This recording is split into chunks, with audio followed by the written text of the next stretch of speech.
Welcome back to Viewpoints, listeners. I'm your host, Henry Grossek, and we've got Catherine Molloy, who's an international speaker, communication expert, and author. The $1 Million Handshake, published by Hachette Australia recently, and it's out there as an ebook and as a trade paperback. And before the break, we talked about the journey that has led Catherine to where she is now, an international person of great influence, and the book, The $1 Million Handshake. Welcome back, Catherine. Thank you very much. The handshake, there's a lot of different types of handshakes, and it's very metaphorical, but as you said before the break, there are some very powerful human behaviours and traits that tell us a lot about each other. The handshake, tell us about the handshake and how it can be $1 million handshake. Well, the $1 million handshake really is making that great first connection. So having that awesome eye contact, our head, our shoulders and our hips aligned to the person that we're meeting. And then going in with the straight handshake and connecting with the web. So the web is between our thumb and our forefinger. And when those webs connect, it's amazing how much quicker you can build that relationship. When your webs don't connect, if someone grabs you on the end of your fingers or halfway through your hand, there's not a lot you can do about it. But you have to know that you need to spend a little bit longer building that relationship, making that great eye contact, asking the right questions, and showing that you're interested in this person. There are so many different ways. There's so many different ways, and people do all sorts of different things. The power, the cruncher, the princess, the double-hander, the puller, the sweaty palm. The limp handshake, and we've all experienced those. And the most funniest thing is you just need to watch Donald Trump and you will see at least 3 different shakes in one every time. He has the most confused handshake I've ever seen on the planet. Which sort of matches how confusing he can be to so many people in 5 minutes. Absolutely. I have never seen anything like it. And the confusion with his handshake and what he does, I think really shows what's happening in his mind. What would you suggest? Now, obviously, the handshake is part of a bigger process of connection.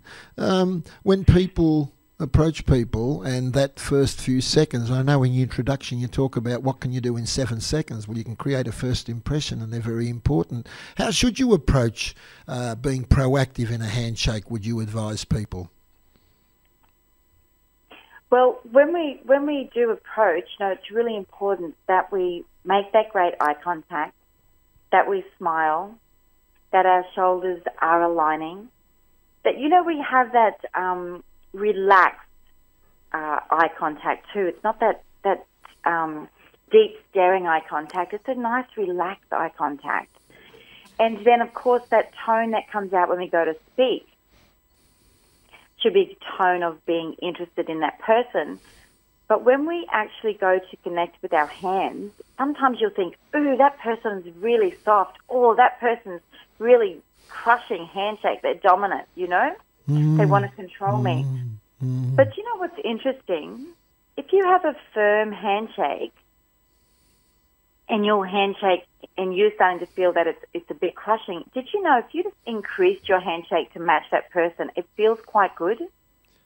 Yes. And if someone you're meeting has a soft handshake and you actually release the pressure on yours but just still stay just a little bit firmer, it will feel good.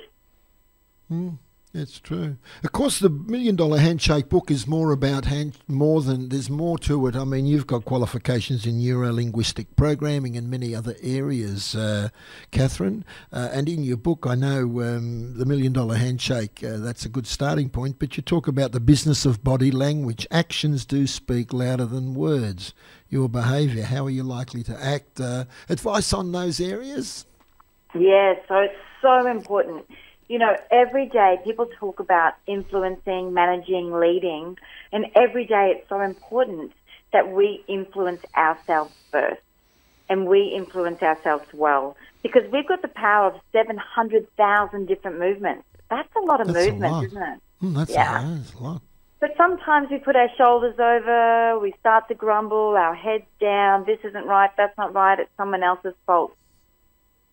But what we really need to do is just to change that posture, change our mindset. And we can do that in a nanosecond. It's our choice.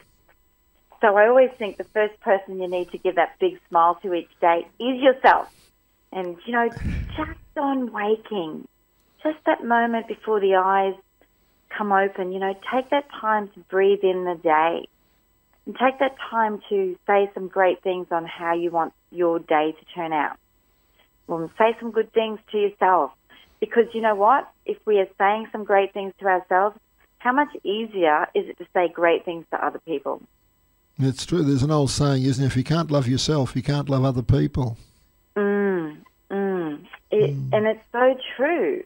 And, you know, being kind, I think, is one of the most important things. I think when we die, we're going to look at, is it how much we love in life? Is it how much we cared for other people? I think these are the questions that will come to mind. And, you know, I have a quote: what you believe doesn't make you a better person. The way you behave does. Yeah, that's an excellent quote. Yes, which gets back to one of your chapters in your book. Time's getting away from us. Is there a particular person or a particular handshake that stands out from the many, many, many people you've come across in your life that you could relate to us, Catherine?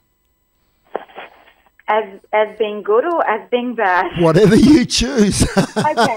Well, I'd love to tell you this one because it's, you know, it's quite nice, and you'll see Donald Trump doing this one as well to people that he likes. You know, the person comes to you.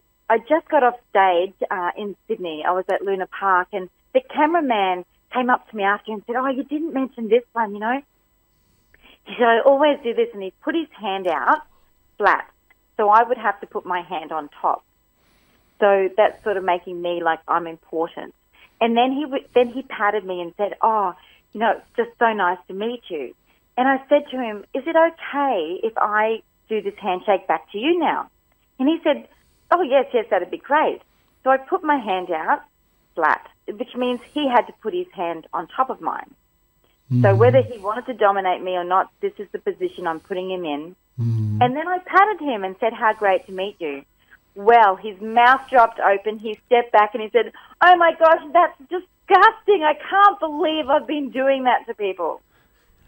You taught him a valuable lesson. And I hope he took it on board, Catherine. He did.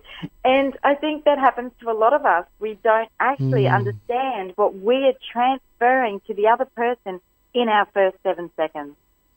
There's so much we can do, and there's so much more. Time's got away from us, Catherine. It'd be lovely to have you back on our program again sometime, because there's so many other lessons. And the $1 Million Handshake, it's a great book on, and it aligns so much with a quote that I came across some time ago. That which speaks loud, that which goes unsaid speaks loudest. It's all of the neuro-linguistic body language behaviour, and your book encapsulates that so brilliantly in so many ways.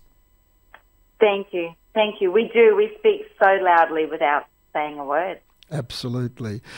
That was Catherine Molloy, listeners. The $1 Million Handshake. You can get it out at any good bookshop at the moment. It's published by Hachette. Paperback $29.99, ebook $14.99, and Catherine Molloy, she's a speaker, international speaker, presenter. There's many other avenues by which you can access the greatness of Catherine Molloy. We'll take a short break. Don't go away.